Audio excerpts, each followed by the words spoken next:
he posted on social media earlier today. I want to read what he said. He said, the bottom line, Trump lost the military campaign, and now he's desperate. So in his humiliating defeat, he's selling this fake economic pressure to keep up the impression we're still fighting, but the war is basically over.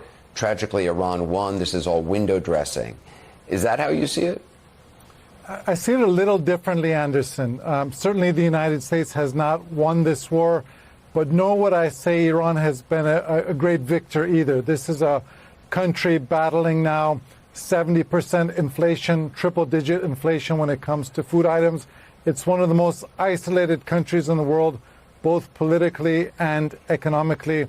Its population largely despises it. And so over the last 47 years since the 1979 revolution, this regime has really only compromised on two occasions. In 1988, when it ended the Iran-Iraq war, and then the 2015 Obama nuclear deal. And it's been when it's faced almost existential economic pressure coupled with a clear diplomatic exit. So I think what the Trump administration is trying to do now is ramp up that economic pressure, but we don't see any signs that they have a clear diplomatic strategy in mind. He didn't say China a single time during his address today. And folks should remember 1 year ago, Donald Trump tried to do a trade war, 145% tariffs. China said, OK, we'll do 125% tariffs in return, and we'll cut off your access to rare earth minerals. Donald Trump and the Trump administration stood down. Is there any teeth behind what Scott Bessent today said? Is there any country, including China, that takes them seriously? Your analysis is exactly the same as mine. There's no teeth there. And the reason there's no teeth there really redounds to China. You played Mark Carney standing up to Trump, and that's great for him. That's great for his politics. It certainly makes sense in terms of the Canadian outlook. But they do depend a lot more on our economy than we on them. China, on the other hand, Trump has not been able to bully China. He has stepped down every time they've come back at him. Why? Because China exports some things to us that we desperately need. You've heard of rare earths. These are critical minerals that go into our electronics, our defense goods, our missiles. And China is well aware of the bargaining power, the leverage they have over Donald Trump in this regard. And what you just heard there was Scott Bessent purring like a pussycat as soon as somebody raised China, because he knows that that's a key linchpin in going after Iran economically. Can't do it. This is what can we read from Justice Jackson? Absolutely. She said, denying this stay, this is in her dissent, denying this stay request preserves the status quo in the fraught period ahead of a national election. Granting it, on the other hand, risks significant harm, including continued affronts to the plaintiff state's sovereign interests, a strain on their pocketbooks, and the possibility that last-minute rule changes will cause confusion on the ground, jeopardizing the public's interest in a fair and orderly election cycle. Absolutely, and she's right, because the confusion is the point. Donald Trump is going to lose on this, and even this Supreme Court had to say, and you read it, and I have it highlighted here, that, you know, what they have done today isn't saying that what Donald Trump is trying to do is lawful. And he has been losing in the court consistently, including before all kinds of judges, on his attempt to write into the Constitution authority that is simply not there for the president. So he's going to lose on this.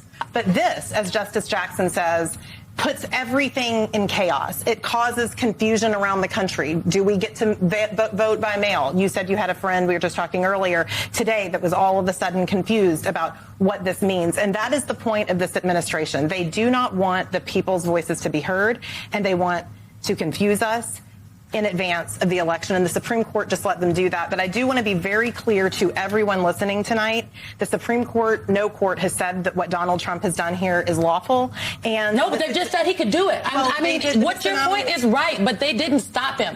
So not stopping him, if I don't tell you no, I might as well have said yes. What does it look like? But I want to be very clear, because people are afraid and they're scared in this moment, and they need accurate information. What the Supreme Court did today was it was a timing issue. It was a win for the administration on a debater's point about whether the states sued too early. I agree with Justice Jackson, and I agree with the states that this is way too fragile of a system. The right to vote is way too sacred to have all this confusion, which is what they've created. But to be very clear, the president will lose on this. When do you expect? I believe that lawsuits will be filed the minute that the rule finally goes into effect. We believe that's Wednesday. Yeah, I think that you will see those, because all the Supreme Court said was, oops, too early, come back. Now, I don't agree with what the majority of the Supreme Court did here because exactly of what you're saying, and I feel the outrage, and I feel it too on behalf of hundreds of millions of people in this country. But the bottom line is this is a debater's point. This is not any type of a substantive win for the White House, and their attempt to have the American people believe that they're winning right now is all about trying to confuse people and get people. I have one more question. If the Supreme Court comes back and says you actually can't do that, they're going to call foul and lie, and then what happens? Well, I think it's more taking it's what they've been saying, because they've not hid their intent here at all. So let's go back a couple months ago, or earlier this year. Trump is speaking to a bunch of Republicans, and he says, we're going to mess with the mail-in ballots because it will guarantee Republicans win. He didn't say secure the election. He used the word guarantee for a reason, because it gets to this larger picture and explains what they're saying, because we shouldn't ignore that what's happening with this court and the mail-in ballots is part of a multi-pronged strategy to chip away at the integrity of the election, to dissuade people from voting, to manipulate and work it, to basically steal the vote. And so what they're saying now is not enough.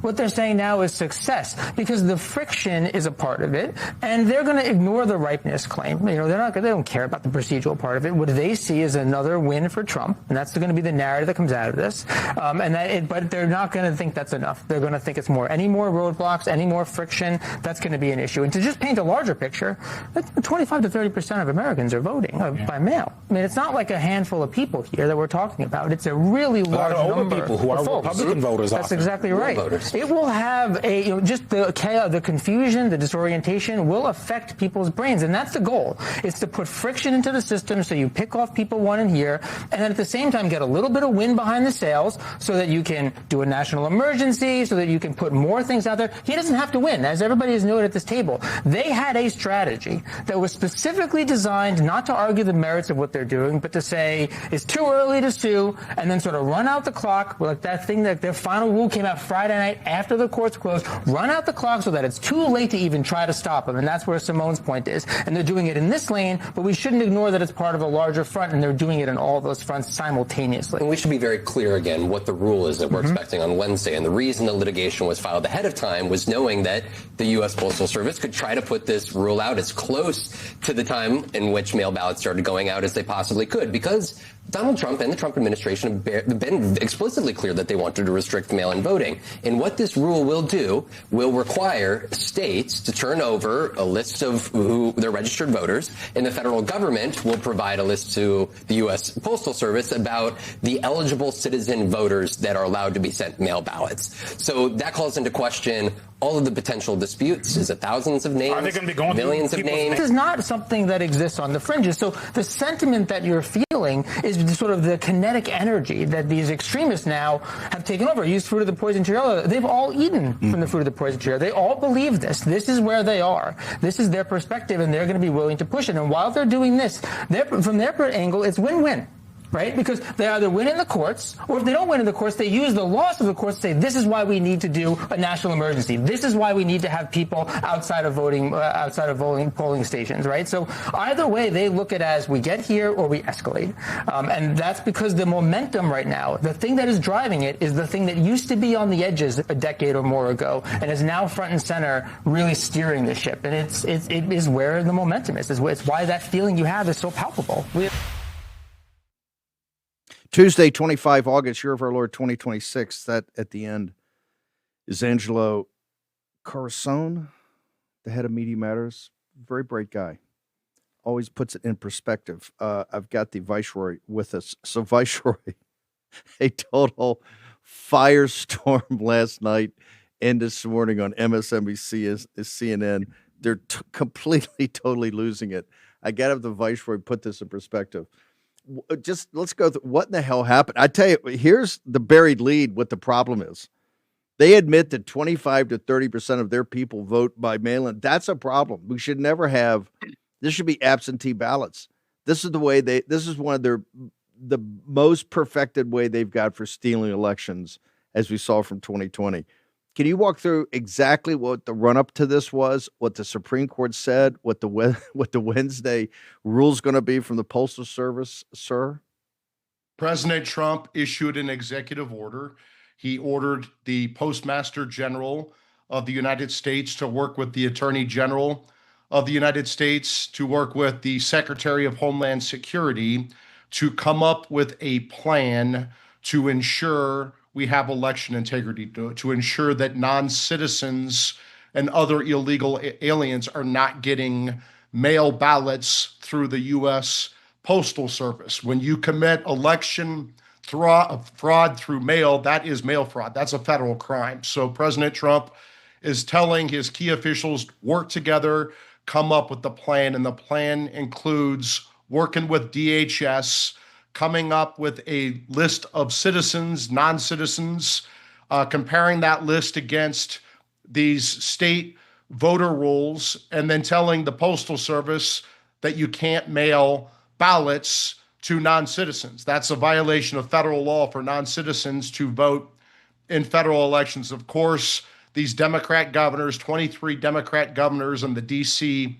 mayor's office, ran to this Obama judge in Boston, this left-wing whack job Obama judge in Boston who issued an injunction against this executive order.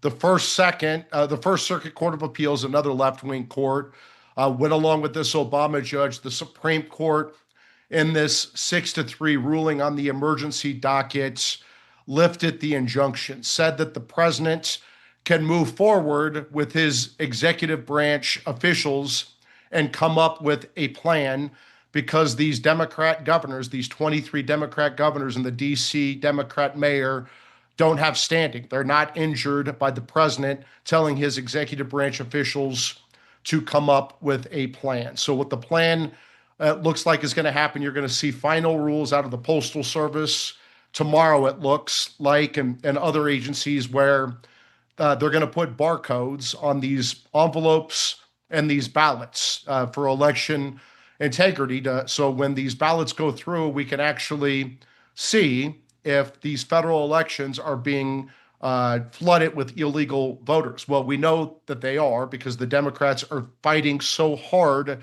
not only to stop the Save America Act with proof of citizenship and voter ID that has the support of 80% of Americans, including a supermajority of Democrats, minorities, Black Americans who Democrats pretend aren't smart enough to figure out how to get a voter ID like everyone else, when in reality they want their illegal aliens to vote. But now they are ferociously fighting President Trump when he's just trying to have his Postal Service make sure that these postal workers are not carrying out mail fraud on behalf of the Democrat Party. So we'll see what happens. As the Supreme Court said, there's not injury now for these governors. There could be a plaintiff who claims injury after the final rule comes out, but it's kind of interesting. What exactly is their injury? If you are a non-citizen, you can't vote in federal elections, and the states can send out these ballots if they want to do their mass voter fraud. If they want to keep doing these mass ballots, send it out via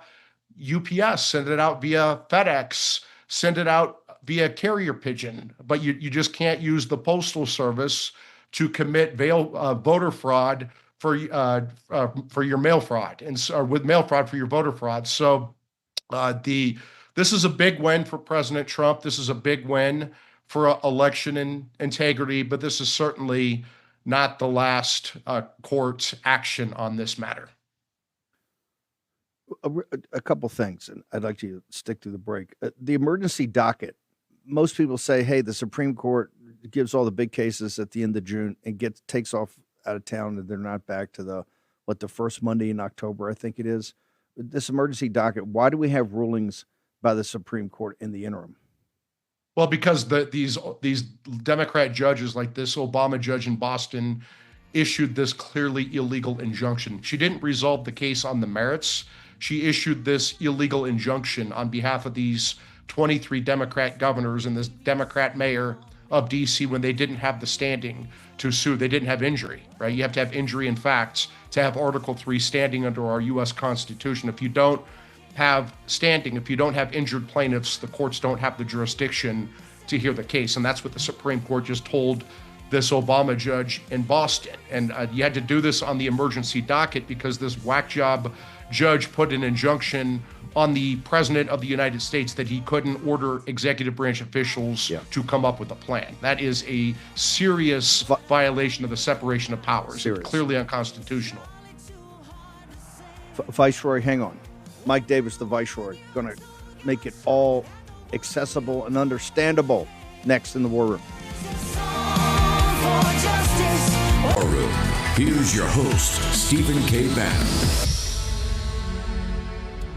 Folks, we're absolutely packed today, every second. So I'm going to have to rip through some of these things. Mike, to go back to you, I consider this the equivalent of like ICE at polling booths. If you're an American citizen, you got nothing to worry about. If you're not an American citizen, if you're a foreign national, it's here on one of these bogus visa or immigration plans or you're illegal alien, you should worry big league. And people should worry here. But I kind of get a feeling this is temporary. Walk me through your view, the Viceroy's view of what's going to happen here. Well, first of all, it's pretty telling that the Democrat Party is so worked up over the fact that we want to make sure that that the people who are voting in these elections matches up with a citizenship database, and we're not mailing ballots to people who are not on that citizenship database. These people can still vote, right? If even if you don't get a ballot mailed to you, you can go to a polling place. You can do early voting. You can show up the old-fashioned way on election day. But as you said, Steve, it's when the Democrats are saying that 25 to 30% of their voters are voting by mail, and they're fighting tooth and nail to make sure that we do not have any accountability for non-citizens voting. It's very obvious that Democrats, their whole game plan, their whole Democrat base now is non-citizens, right? They're relying on non-citizens to rig and steal elections. Amen. Mendami in New York City, he didn't win New York from citizens, he won New York from non-citizens. So here's what I think will happen. Amen. Is the Postal Service, DHS, maybe the DOJ issues final rules this week, maybe tomorrow, and then a Democrat plaintiff will pretend like they're going to be injured and they're going to run to a Democrat judge and maybe get another Democrat injunction. And then we'll see if the Supreme Court can get that fixed quickly so the president can move forward with election integrity to make sure that Democrats are not rigging and stealing our elections again by having their illegal aliens, non-citizens illegally vote in our elections. American elections are for Americans. And I would just say this as a final note to this, Steve. Remember that when you intentionally commit voter fraud through our postal service, that is mail fraud. And every U.S. attorney around the country needs to work with the postal inspectors, with the FBI, the other federal law enforcement, and start investigating and charging these Democrat officials and operatives with mail fraud for abusing our postal service to commit election fraud. Should we go to sleep and say, hey, it was 6-3, so we got 6-3 in the court to sort this thing out? Or is that the 6-3 just on procedure and process, not on the substance of these mail-in ballots and the citizens? Should we lull ourselves to sleep that we got this no matter what, or is this still in play? This is very much still in play. It's still going to be very difficult for the president to get this system in place before the midterm elections because new Democrat plaintiffs are going to run to new Democrat judges and get injunctions and try to run out the clock. Democrats know their whole business model is illegal aliens mass voting for Democrat politicians. That is the Democrat Party's business model. That's how they make their money. That's how they earn and use their power, is through mass voter fraud. And they know that if we have a postal service that is not going to participate in that mass voter fraud, the Democrat Party is not going to win elections. Last thing, they've already started on the left. They've got to redo the Supreme Court, restructure the Supreme Court. This is another example they're using, is they got to pack the court. Your thoughts on that? That should wake up the War Room posse, because if the Democrats take back the House and the Senate, this year because the War Room posse wants to sit at home, we need to get out and vote, then the Democrats will block any Supreme Court, lower federal court slots, replacements for the next 2 years. If they win the trifecta in 2028, the White House, the House, and the Senate, they've already said this publicly. Believe them for what they say. They will pack the Supreme Court. They will pack it with left-wing radicals. They will add D.C., Puerto Rico, the Virgin Islands as Democrat states with 2, 4, 6 new Democrat voters. They will open up our border. They will end ICE. They will give amnesty and citizenship to 50 million, maybe more, illegal aliens. They will give out welfare. We will be American slaves to illegal aliens because those are going to be the Democrats' new constituency. Americans are toast. Our God-given rights to speak, to worship, to associate, to protect ourselves are going to be out the door. They're going to take away our Second Amendment rights, and then we are toast as American citizens when we are conquered by the Democrats, Islamists, and other third worlders who the Democrats want to use to replace American voters. Mike, where do people go for Article 3 to get up to speed on all this and start taking action, sir? Article3projects.org, article number 3project.org donates, but only what you can afford. Follow us on social media. And as Steve says, the War Room Posse's superpower is action, action, action. So thank you very much. We need to get engaged for this midterm election. We need to show up and vote, because if we don't, we are going to be cooked as a country. Canvas all of it. Thank you, Mike. Appreciate you. Thank you. As always, the Viceroy. Matt Meck, the coalition is one of the largest groups in the country dealing with voter integrity, these issues. You look at the mail-in ballot, say, hey, look, this is great. It's the first step. I don't see a national security executive memo yet. But give me the punch list of what the mantra is for the coalition of what needs to happen, what we need.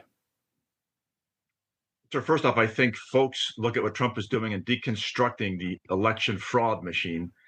And this ruling or this effort in the Supreme Court, it's necessary but insufficient, because the election ecosystem is a system comprised of registration, validation, checking at the polls, tabulation, and reporting. This really hits just one aspect of it. If you do only that, the cheating will metastasize like it has in other parts of our election system. So it's very critical that I think the president, our opinion, eventually he's going to have to take executive action to finally deconstruct this rigging of elections. And I commend folks to look at the book Vote Scam in the 1990s. And the words in interviews that those authors had presented, vote rigging, election rigging is big business. Matt, the Storm Summit is going to take place. A lot of patriots are gathering. We only got 100 tickets left, I think, or maybe under 100 tickets. Where do people go? I think today's also the last day you can lock in a cheap or cheaper hotel room. I want to give a hat tip to the Ahern people. They're just spectacular in support of the MAGA cause and President Trump. Where do they go for all of it, Matt? Yes, sir. They can go to stormsummit.us, stormsummit.us, get your ticket, get your registrations at the hotels. And again, this is the last day for the Sahara, for the Stratosphere, for the discounted group rates. This day only is the last day to make those reservations and lock in those reduced rates, Steve. And we're looking forward to you and the whole posse coming out here. Have a big turnout. Thank you, Matt Meck. Once again, national security emergency memorandum needs to happen, because you ain't going to pass the Save America Act. And it's obvious now with this fight in the court, they're going to drag this one out. I think the Viceroy gave us good advice there. Good counsel. Talking about elections, Brother Ben Harnwell, we've shipped hundreds of billions of dollars. There's going to be a report out tomorrow, by the way, how the Ukrainians in this new business line they've got of advanced drones are dealing right now with the enemies of the United States and supplying drones to them. I'm going to have one of the top experts in the country come on and address that. But haven't been lectured to by our betters in the European Union, being lectured by the folks on MSNBC and Rachel Maddow and that entire crowd. Their poster boy for all things good, Zelensky. You know, we're sitting over here fighting, trying to get a fair election and not having foreigners or illegal aliens vote in our elections. Is Zelensky, why is this guy so bulletproof on having to face the voters when there's clearly a large majority in Ukraine that want to turf him out, sir? Why is he so bulletproof? Is an answer I can't give you, and it probably goes some way into that. If we want to find out, then we'll have to wait for the regime in Ukraine to forego in, open the filing cabinets and have a look and see what's hidden in there. How he's able to avoid elections is simply a constitutional thing. There is some misinformation going around suggesting that it was Zelensky himself who changed the constitution to stop there being elections during wartime. That's not true. That predates Zelensky. But the war isn't in any obvious sense of petering out. There's still plenty of Ukrainians to be pushed up to the front line to die. The UK, the new Prime Minister, Andy Burnham, went over and kissed the ring, one of his first formal acts as Prime Minister. Normally, and traditionally, Steve, in the UK, the new Prime Minister would obviously go and see the King of England. These days, they know where the real power is, and they get the first plane out to Kiev. Interestingly, I know we're heading into a break. Interestingly, there's a lot taking place in Ukraine right now, specifically to do with the recently sacked Defense Minister, Mikhailo Fedorov. And when we come back after the break, I'll break that down for you.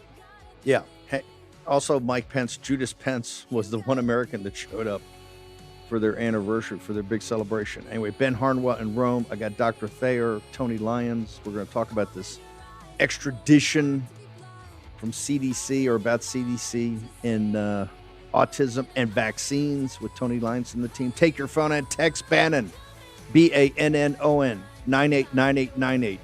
You get direct access to Philip, Patrick, and the team at Birch Gold now more than ever. You need to talk to Philip about gold as a hedge for your financial. Here's your host, Stephen K. Bannon. Gold's right under $4,700 an ounce. It's not the spot price of gold.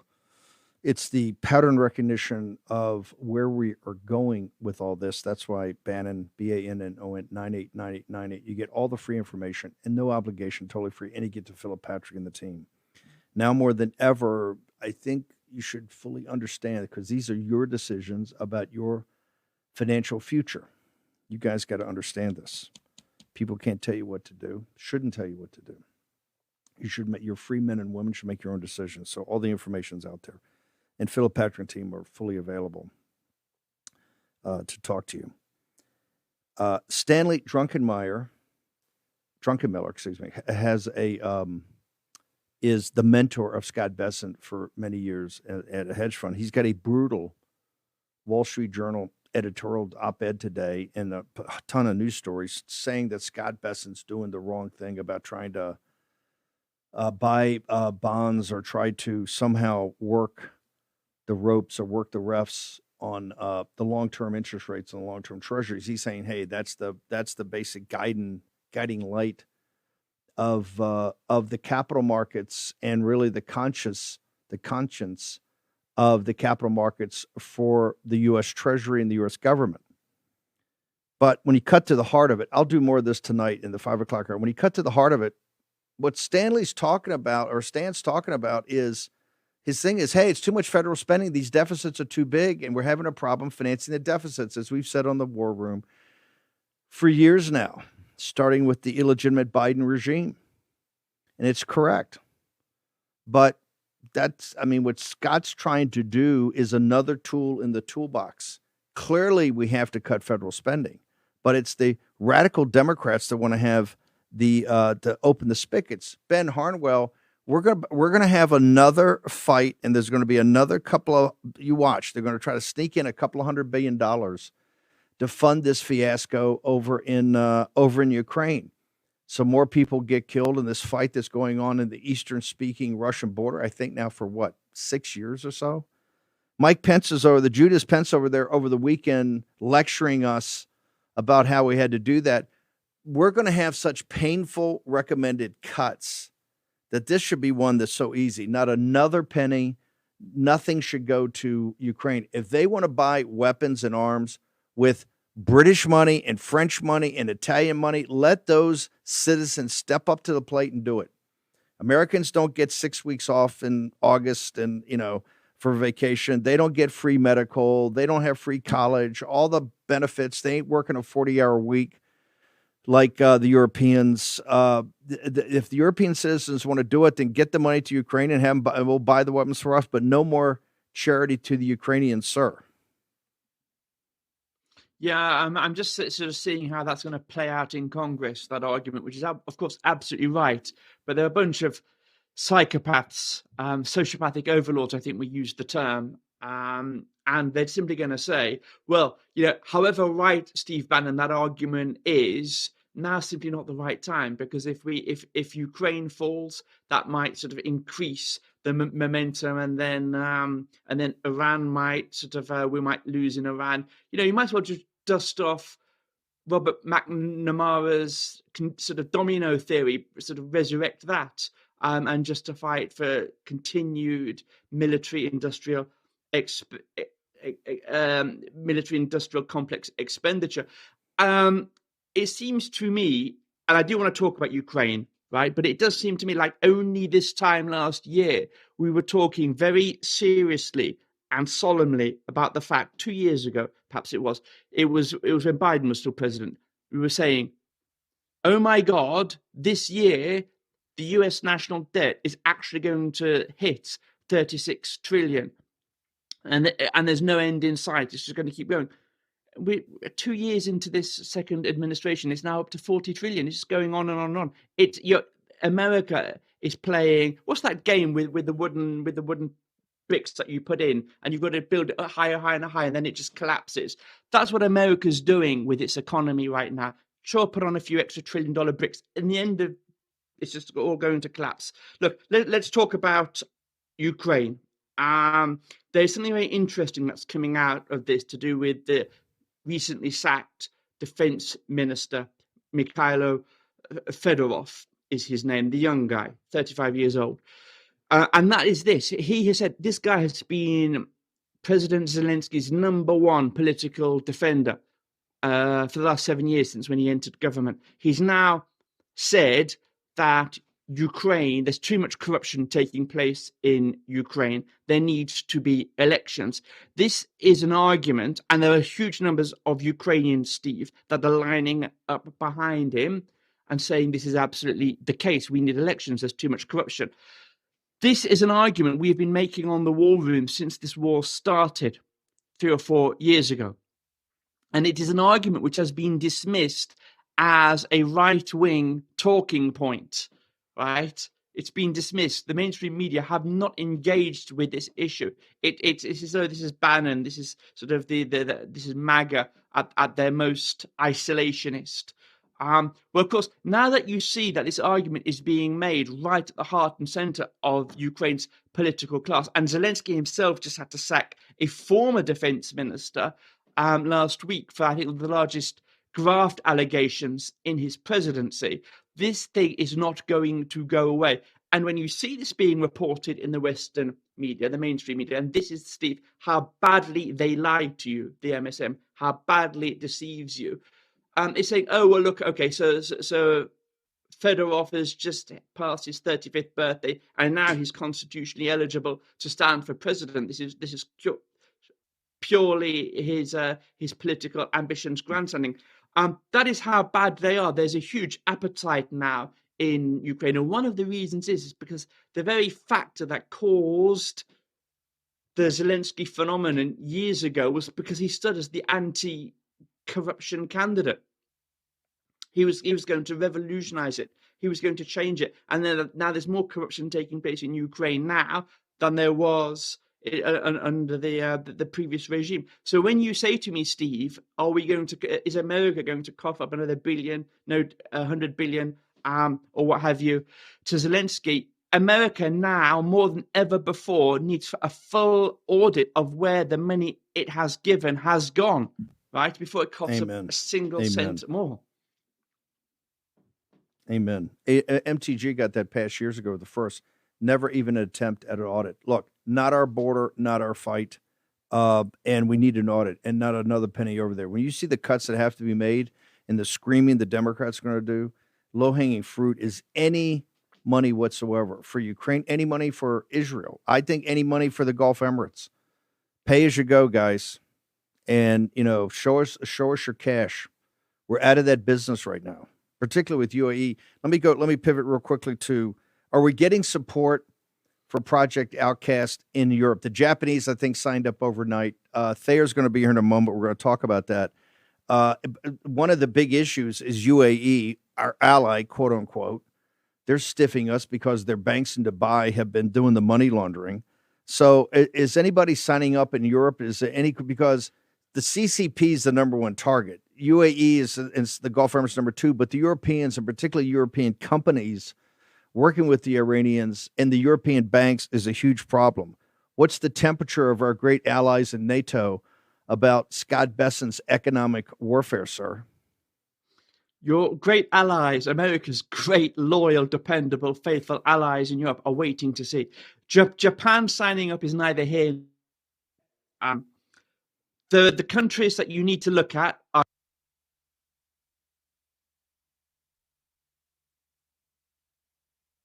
Did he freeze? Can we get him unfrozen? Dr. Thayer, let's go right to you. We'll go back to Ben when we get him back up. Project Outcast, the Chinese Communist Party. You've got a great piece today. I think is it in the Washington Times that you've got the piece on the defense of Taiwan, the importance of it. And I want everybody to read this. It's another great piece from Dr. Thayer. And you've got the book out now, The 100-Year War. But the mainstream media, you saw the cold open. They're beating up Scott Bessent by saying, "Hey, look, you may have put a warning shot, but you didn't have the stone, Scott Bessent, to use the phrase Chinese Communist Party." You kind of alluded to it. Your sense of Project Outcast as you see it right now, and I haven't seen a wave overnight of folks signing up for this. So I see Japan, but I think Ben's going to tell you, hey, the Europeans are always doing what they always do. They're going to sit on the sideline and see how this plays out, sir. Right. Sure. Steve, there's a lot to like about Operation Economic Outcast. It's a targeted strategy employing, of course, economic coercion against the regime. The key question is it going to be enough? It's going to inflict pain on Iran, but that pain is going to be shared principally by the Iranian people, and perhaps less so by the Iranian government. And so the key question is, are economic sanctions going to be, however well crafted and targeted as these are they going to be enough to bring the Iranian regime to the bargaining table? Are they going to be enough pain for the regime to cause them to be willing to end the war? And the 1,600-pound gorilla in the room, as you've mentioned, is going to be the Chinese Communist Party, which is flying top cover for the Iranian regime. So the Iranian people are going to suffer from this. There's no doubt about that.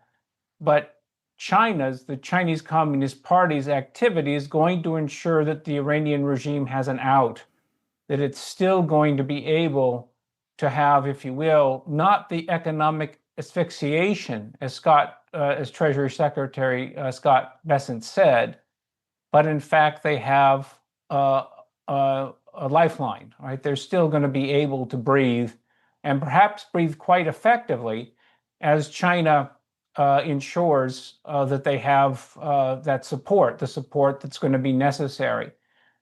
The fact that Japan has signed up is wonderful, as you said, and of course, as Ben said, and the fact that so many other states have not shows that there's a tepid, at best, there's a tepid support for this. But hang on.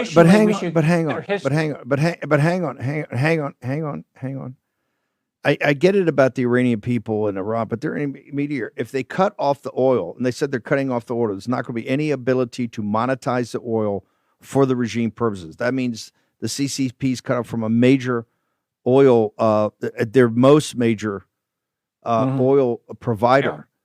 They said the first questions he got was about Chinese banks. Are you going after Chinese banks? And his implication, if Chinese banks are involved in this, I'm going after Chinese banks. If you isolate the Chinese financial system, they're huge banks that are money center banks. If you stop them from oil, if you do everything you can do on secondary sanctions for their companies, their arms companies, how does the Chinese Communist Party, how do they handle? That's not a death blow, but it's the strongest blow we've ever given to them, isn't it? It is, if it comes to pass, Steve. Certainly. It would be.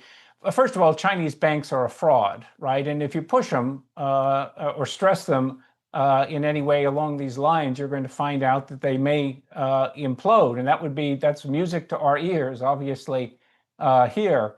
But are we going to do this? So the Wall Street Journal has got great coverage today on a variety of stories looking at this issue, including, as you referenced, the Rory Jones story on China and whether this would actually push. So Bessent hasn't come out and explicitly talked about this.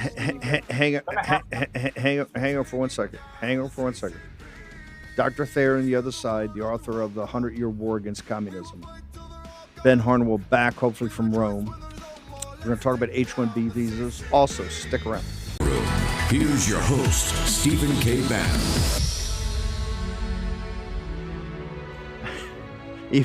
Even as we speak, a senior member of the administration just sent me just texted over the story.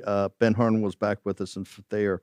Burnham likely to visit U.S. in September to lobby for Ukraine defense support. Suck on that. It's coming, folks. With you got to cut a $2 trillion deficit. But Burnham, here's the story from ITV.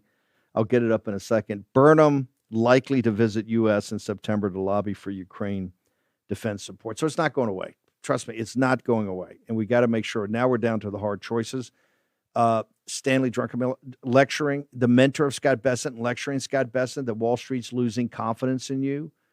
But Stanley goes right back to the heart of the article, is that the key here is you've got to decrease the deficits, either through revenue enhancements or spending cuts. And the reality is we got a much higher probability of getting there either through growth or spending cuts. And spending cuts have got to be part of it. Scott's coming out with a fiscal consolidation in 2 weeks with Russ Vought. Obviously, we're going to cover that and talk about it every day. Thayer. Assume for purposes of this discussion, we can get into it. Are they going to do it? Are they not going to do it? We understand 60 individuals, institutions already hit overnight, supposedly some big announcements on Friday. But let's give Scott a little runway here.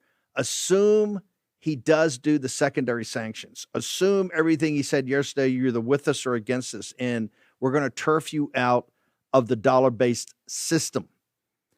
With the Chinese banks and the not allowing them to monetize Iranian oil, and also Chinese weapons and defense companies and tech companies and surveillance companies, what type of impact will this have, sir? And assume that Bessent goes all in. A massive impact on China, right? This is exactly what we want, Steve, in terms of, we need to recognize first, Chinese banks are built on sand. Everything about them is a lie. In terms of the holdings, they're completely corrupted by the Chinese Communist Party. So if that's the case, if this is the case, then those banks are going to be stressed in a way that they've never been stressed. And that means the Chinese Communist Party is going to be. And that is a very positive development. Okay, and well, hang on. When Scott was asked the question specifically, it was the second question out, they said, hey, look, you didn't actually talk about Chinese banks, and why are you not sanctioning today? Everybody's calling me, why is Scott not sanctioning today? All the mainstream media trying to get Trump derangement syndrome. And Scott's answer was, hey, we've given a little bit of room here to put them on notice, and here's what you have to do because, quote, I don't want to blow up the global financial system, end quote, Scott Bessent. Do we have the option of going after these phony Chinese banks that are just another form of state power of the Chinese Communist Party? Or if we actually did that in the way that it should be done, would we melt down the global financial system, sir? Well, I think that markets always adjust, and there's always going to be obviously costs with any issue here, Steve. But the fundamental point is that Bessent is employing economic warfare against Iran, but a direct consequence of that is that he's hitting the Chinese Communist Party in the solar plexus. This is exactly what we want to happen. The consequences of that, of course, are going to be significant for the global economy. But it's a time that we have this fight. This is the issue now. Xi Jinping, of course, and the Chinese Communist Party have to be held to account for COVID, for the massive human rights abuses, their aggression against Taiwan, the South China Sea, all of us, fentanyl, so many other issues. So fentanyl. I'm not, okay, hang on. Let's hang on. Let's talk about your piece. You got a great piece in the Washington Times in the defense of Taiwan. Let's leave aside the moral case that could be made for the obligation to democracy or the first island chain, all the things that are not hard. I guess first island chain would be hard politics, but let's just talk about chips, the ability to run the American economy as the global leader in advanced chip design, production, overseeing it. Do we have an option, as you see it, not to defend Taiwan, sir? Not today. President Trump is onshoring, as you know, Steve, and as the audience knows, chip production in the United States. And that's clearly an ongoing project that's going to take years to realize. So today, that is late August 2026, no, we don't have a alternative. The loss of can we defend? Hang on. As you see it right now, and if we pursue the economic warfare really against the Chinese Communist Party with the intermediary being the Persians, do you see that will the CCP as an alternative, because the Persians have threatened military action against us, will they advance on Taiwan and of 24, 25 August, the year of our Lord 2026, can the American Navy and military defend Taiwan from a takeover by the Chinese Communist Party, sir? Yes, they can, right? When we wed that to our nuclear deterrent, Steve. But if we're hitting the Chinese banks, then I think we need to prepare that the CCP. Hold it. Stop. Full stop. You just said nuclear deterrent. You were saying the way we defend it was nuclear weapons. Taiwan, absolutely. If it's going to obviously be. You just told me we're not going to defend. You just told me you were not going to defend it. I find it quite hard to believe we would go up the escalatory ladder to nuclear weapons. Maybe. If you're saying that's the defense, then I think people got to rethink what we're doing in the Western Pacific, sir. We've got major conventional problems, Steve, as you know, with our force posture in that part of the world. So, U.S. Navy, Army, Air Force, our armed forces have broad shoulders. They can carry a lot of missions on them, but this is a very significant. You've been talking to Gaff. You're from the Jack Keane school. Jack Keane's pitching tactical nuclear weapons in Persia. Not in Persia. Hang on for a second. Man, if you're telling me, you should just say, "Hey, look, Taiwan's not defensible through conventional military means. We've deteriorated that quickly." Where do people go to get the book, Dr. Thayer? Folks can go to Amazon, Barnes & Noble, and you can go to the American Freedom Alliance.org website for our event. The book launch is going to be September 17th in the Washington, D.C. area. So folks can go again to American Freedom Alliance.org to sign up for that event. And there'll be other speaking engagements too, Steve, on the book that I'll have posted. Either there or elsewhere. Perfect. Thanks so much for writing the forward, Steve. The books must read. Our collapse from within. Short commercial break. Ben Harnwell still with us. We're going to talk to the heritage expert on H-1B visas, Tony Lyons. We got so much going on in the second hour. Stick around.